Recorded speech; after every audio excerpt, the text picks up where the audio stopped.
And what is up, everyone on YouTube? This is Mark Gaming coming at you with an early morning video on this Sunday morning, August 31st.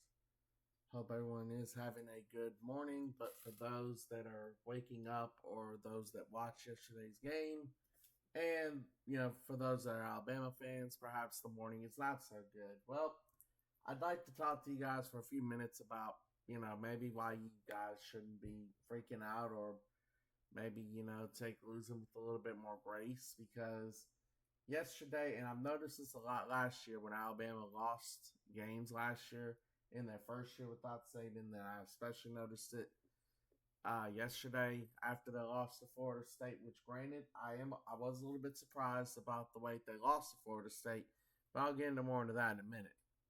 But here's the thing: last year was the first year that Alabama played without Nick Saban. First year head coach Kevin DeBoer. And if I mispronounce names, I'm going to just go ahead and apologize now. But anyway, so that was their first year with Kevin DeBoer without Nick Saban. So things were not going to be as good. You couldn't expect things were going to be perfect the first year without Nick Saban. But Alabama fans, when they lost they lost 4 games last year and they lost last night, they're acting like the dynasty is coming to an end.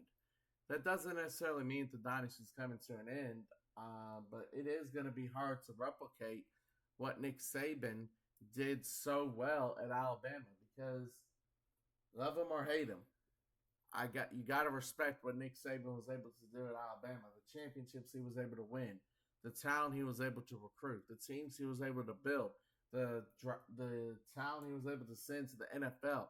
It was unbelievable. So love him or hate him, Nick Saban was definitely someone that definitely deserves the praise that he was given. He definitely deserves the respect that he was given.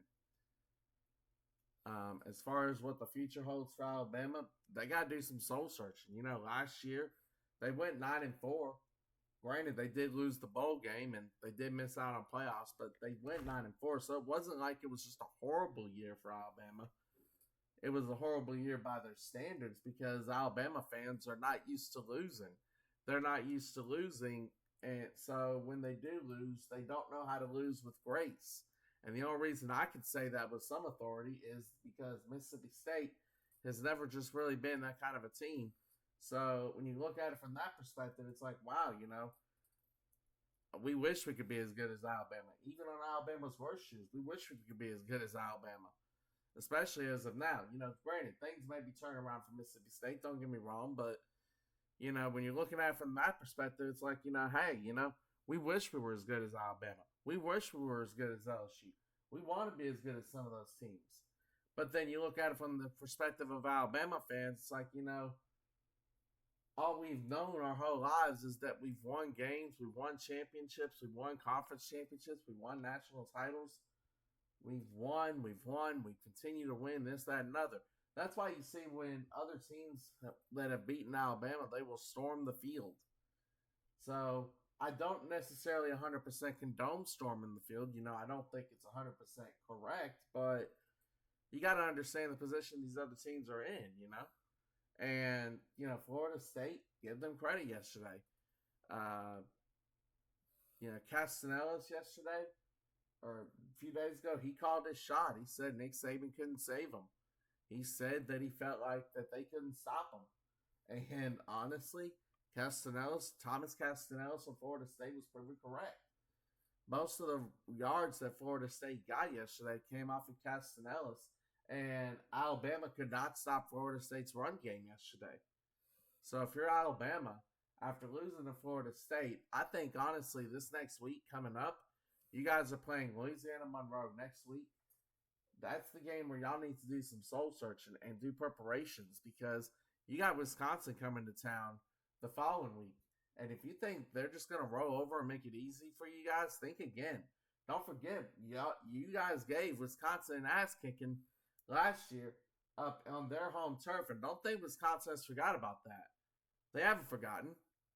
So I wouldn't be surprised if we see, again, these kind of images like what you're seeing in the preview, where Alabama fans are flipping off the cameras and stuff because, again, Alabama fans just don't know how to lose. Or what I mean is they don't know how to lose graciously. So this is why I say that maybe it's time you guys do some soul searching. If you guys are true Alabama fans, and you guys are true-hearted Alabama fans, you will sit down and look yourselves in the mirror and be like, hey, we lost one game, but we can bounce back from this. It's not the end of the world. It's not the end of the dynasty. Granted, Nick Saban was the heart and butter of that dynasty.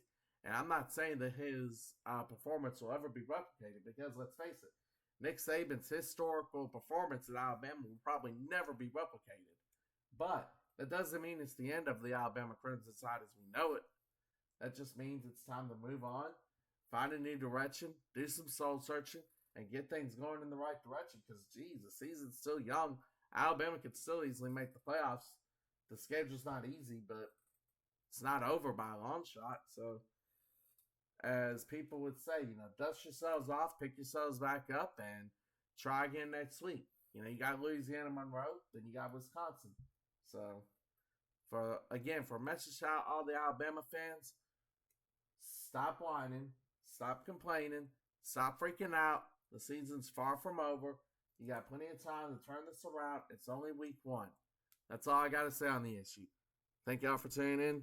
You guys have a great rest of the day.